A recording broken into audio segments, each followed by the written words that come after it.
Stage 2, the discipline of waiting.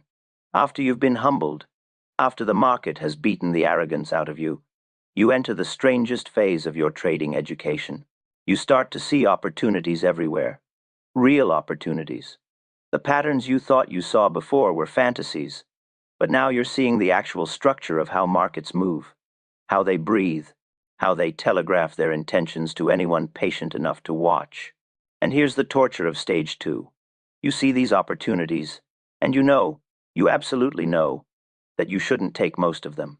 The hardest thing I ever learned wasn't how to read a stock or predict a trend. It was how to sit still, how to watch money being made by others and not jump in, how to let perfect setups pass because the conditions weren't exactly right, how to wait.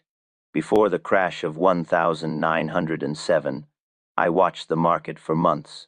I could feel something building, something wrong in the way stocks were moving. The smart money was distributing. Insiders were getting out. But the public, they were buying everything in sight, convinced that prosperity would last forever. I knew a collapse was coming. I could taste it. But I waited. Day after day, week after week, I waited. Not because I wasn't confident, but because I had learned something essential.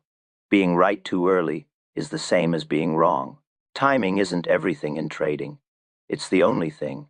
This is what Stage 2 teaches you. It strips away your need to be constantly in action, your need to prove yourself with every tick of the market, your need to turn every insight into immediate profit.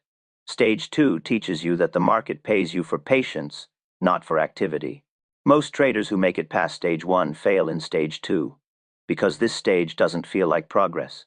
You're not losing money anymore, but you're not making much either. You're sitting on your hands, watching, waiting, letting opportunities pass. It feels passive. It feels like you're wasting time, like you're not really trading, but you are. You're doing the most important work a trader can do. You're learning to wait for your pitch. I used to tell people that I made my money sitting, not thinking, sitting, because the big money isn't made in the trades you take. It's made in the trades you don't take. Every time you pass on a mediocre setup, every time you resist the urge to jump into a position just because you're bored, every time you wait for the perfect alignment of conditions, you're protecting your capital. You're staying alive for the moment when everything lines up and you can go big. The discipline of waiting feels like doing nothing, but it's everything. It's the difference between gamblers and traders.